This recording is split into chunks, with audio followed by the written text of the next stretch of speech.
Olá, boa noite. Quem nunca tomou um comprimido sem indicação médica, que atire a primeira pedra. Dados sobre a automedicação no Brasil assustam. O nosso país é recordista mundial na prática de tomar remédios por conta própria. De cada 10 brasileiros, 8 vão direto ao balcão da farmácia quando sentem uma dor. Uma pesquisa realizada pelo Datafolha em 2018 revelou que quase 80% da população se automedica. Os fármacos mais usados são os analgésicos, antitérmicos, seguidos pelos antibióticos e relaxantes musculares. Além dos riscos dos efeitos colaterais, usar remédio de forma indiscriminada pode mascarar os sintomas e atrasar o diagnóstico. Um agravante nesse hábito do brasileiro é o Dr. Google, muito consultado por aqui. Antes de buscar ajuda profissional, aquela olhadinha na internet é feita por 26% das pessoas que têm algum problema de saúde. O levantamento foi realizado pelo próprio Google, que apontou o Brasil como campeão de consultas nessa área. E automedicação é o tema desta noite do Todas as Coisas, que está começando. Boa noite, Camila. Boa noite, Suzete. Boa noite para você ligado na TV Brasil Central. Bom, para falar sobre esse assunto, a gente convidou aqui o Daniel Jesus de Paula, que é presidente do Conselho Regional de Farmácia e farmacêutico da IQEGO. Boa noite, Daniel. Seja muito bem-vindo. Boa noite. Obrigado. Está conosco também a jornalista e produtora aqui da TV Brasil Central, a Norma Leite, que vai contar pra gente o hábito de tomar remédios sem receita médica, hein, Norminha? Será que só eu? Bom, e ao meu lado está a médica do Hospital Geral de Goiânia, o HGG, Heloísa Helena Silva Medeiros, formada em Medicina pela Universidade de Ribeirão Preto e especialista em Clínica Geral. Obrigada pela sua presença. Obrigada. E você aí de casa pode participar com a gente pelo nosso WhatsApp 3201-7704. A gente também está ao vivo pelo Facebook. Começar parabenizando o Daniel, que hoje é dia do farmacêutico, não é isso, Daniel? Fala pra gente, esses números assustam? Assustam. Primeiramente, só consertar uma coisinha, eu não sou o presidente do Conselho Regional de Farmácia, nosso presidente, doutora Lorena Bahia, eu sou o diretor secretário. Certo. Muito obrigado. Mas assustam pela seguinte maneira, o Brasil, além de ser o campeão de automedicação, nós temos números assustadores por intoxicação por medicamento. Se a gente for olhar, os medicamentos são campeões de intoxicação. Isso porque eu acredito que os números estejam subnotificados. Então, muitas vezes, o agravo da saúde, que leva a pessoa a procurar já uma ajuda médica, pode ser por intoxicação ou por interação medicamentosa e fica subnotificado, que é muito complicado das pessoas relatarem tudo que ela fez ou tudo que ela misturou. Numa conversa informal, todos vocês relataram de uso de medicação e com uma simples conversa a gente consegue despertar alguns riscos de intoxicação ou de interação. Então eu acredito que o problema de saúde é muito maior porque países de primeiro mundo que têm também esse problema, eles têm controle em números maiores do que o Brasil, inclusive em agravos relativos a problemas com medicação, como os Estados Unidos, por exemplo. Certo, a gente vai falar sobre os sintomas de uma possível intoxicação, mas antes eu quero saber do doutor Heloísa se é comum a procura ou chega muita gente no hospital, em consultório, em decorrência de uma automedicação? Chega. A gente vê muita intoxicação, vê interação medicamentosa gerando algum problema, por exemplo, renal ou cardíaco, que as pessoas não sabem que poderia gerar. Toda vez que você mistura medicamento ou excede a dose sem saber, você pode afetar vários órgãos e é muito comum a gente receber no hospital. Tem a parte das pessoas que usam isso de propósito, e tem a parte que usa sem conhecimento do que aquilo pode causar. Norma, você está em qual grupo? Gente, eu estou no grupo de que automedica e eu sim já fui parar no hospital 2 vezes por complicações, Uma vez eu acho que foi tipo esofagite. Eu estava com uma dor de cabeça muito forte, eu sou intolerante à dor. Sinto dor, não dá para esperar. E aí eu tomo remédio, eu não tenho paciência de esperar o efeito daquele remédio. E aí aquilo vai me dando um desespero. E eu tomei um remédio, parece que ele não deu certo, deu uma dor muito forte. Eu pensei que eu fosse infartar. Eu parei num posto de gasolina, assim, eu saí do trabalho, custei a chegar nesse posto, não cheguei em casa com muita dor, E falei pro frentista, eu não quero abastecer, eu estou passando mal. Ele ligou para o SAMU, o SAMU foi, conversou comigo, aí eu acho que, e também era horário de pico, falou, vai demorar.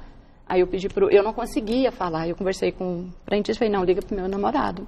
Ele ligou, o Wellington foi lá, me pegou, me levou no hospital, aí fiz uma bateria, assim, cheguei como se fosse infarto, porque o médico também não sabia, né, o que estava acontecendo. Aí pegou, não, fiz um eletro já na hora, mediu a pressão estava alterada.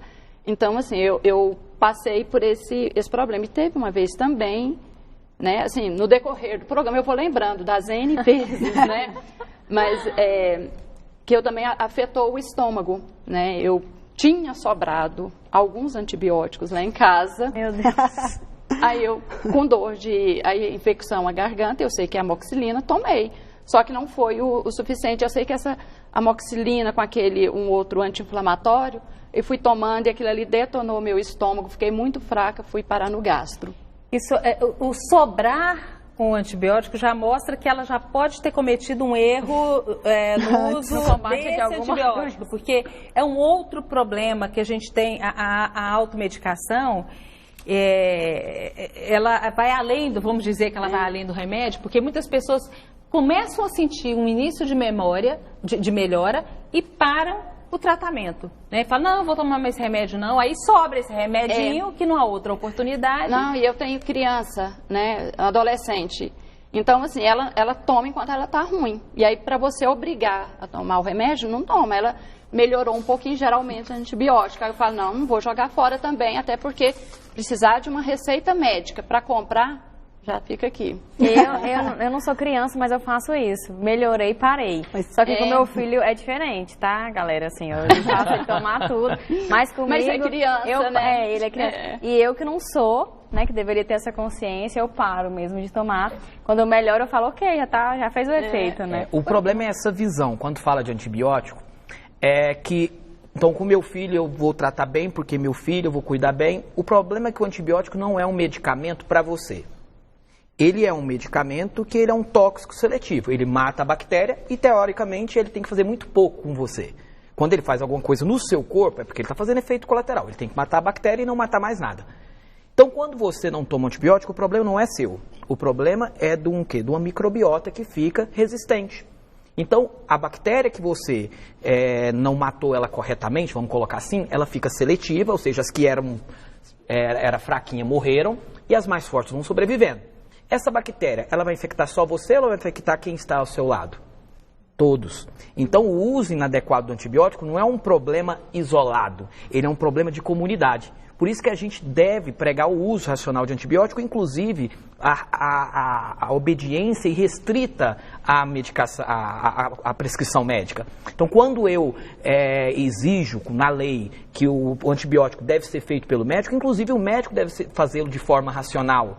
Quando a farmácia é obrigada a reter a receita, documento, ela exige, é porque é necessário isso. Inclusive, no Brasil, estima-se que se usa 70% dos antibióticos de maneira inadequada. Então, mesmo sob prescrição, precisa de mais critérios. A doutora está no hospital, ela tem uma CCIH que cuida disso, mas quando você não o faz, dois problemas. Além de sobrar, para depois fazer a automedicação, e provavelmente pode ser uma doença viral que não necessita do antibiótico, então você vai tomar desnecessariamente, vai expor o organismo desnecessariamente a um efeito colateral, à seleção bacteriana, entre outras coisas, que a gente poderia falar. Você está ainda o quê? Ajudando a selecionar a bactéria para o seu filho depois. Então, muitas vezes, o mal que você está fazendo, estou protegendo meu filho, eu não estou... Não, na verdade, quando a gente trata de antimicrobiano, é um problema microecológico, ou seja, eu estou tendo um problema de comunidade. Lição aprendida.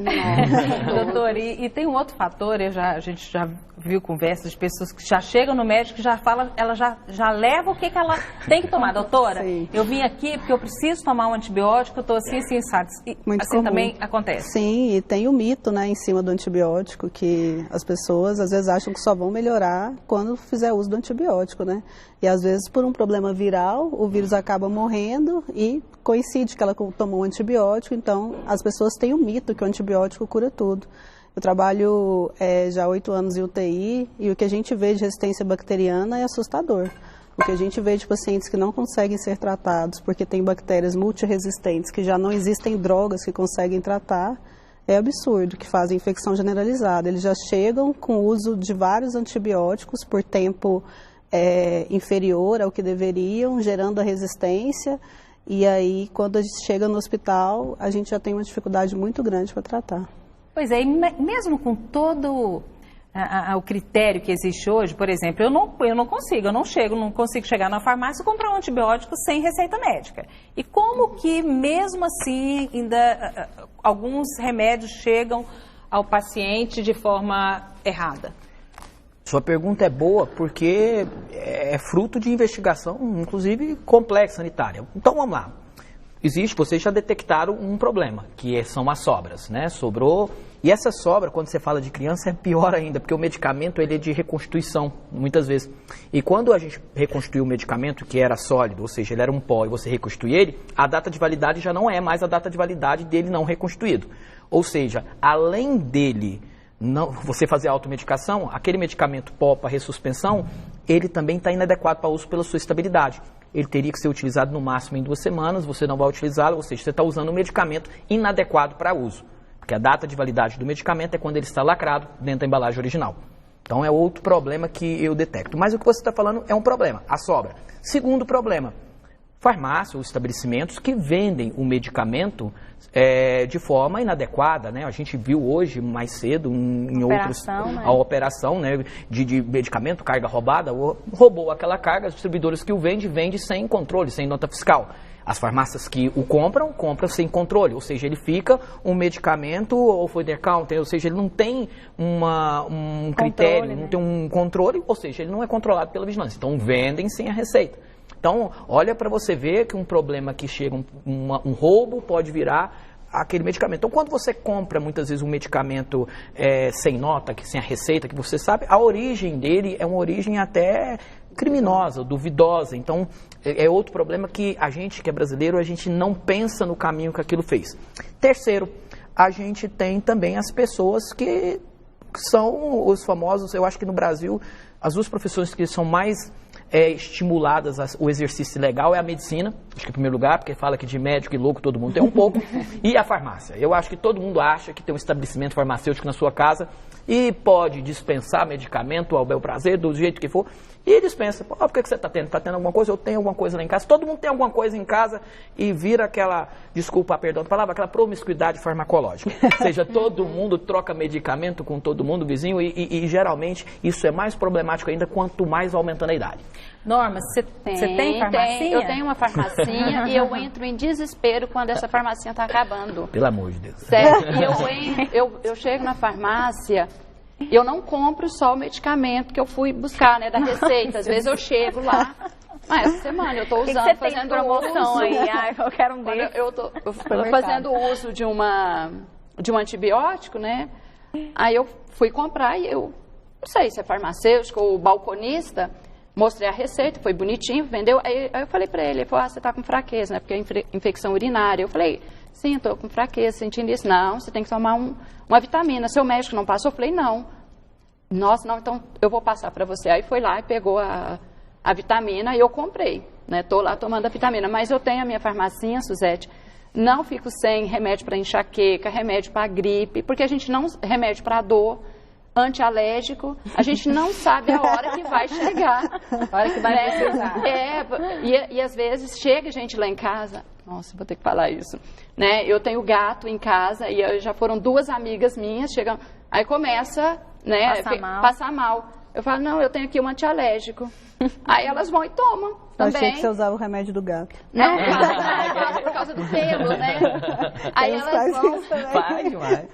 Aí eu vou e passo para elas e elas tomam. Mas eu fico, sim, muito preocupada quando a farmacinha vai acabando. Porque eu tenho uma intolerância para dor. Que tem, igual a senhora estava falando, né? Que não toma. Eu não. Quando eu sinto dor, eu não consigo, sabe assim, não, toma água que passa. Pois é, gente, tem uma situação também, você tem plano de saúde? Ah, sim, eu tenho plano de saúde, tenho carro, é super fácil, mas eu sei que tem muita gente que não tem condição. Pois é, né? Você fica doente. Uma pessoa que tiver uma faringite, uma amidalite, ela ter que ir no posto de saúde, passar uma manhã inteira esperando atendimento, sair de lá com receita, muitas vezes aquele remédio não está disponibilizado na farmácia. É um transtorno. É lógico que a gente, de forma alguma, incentiva a automedicação, mesmo porque a automedicação pode matar.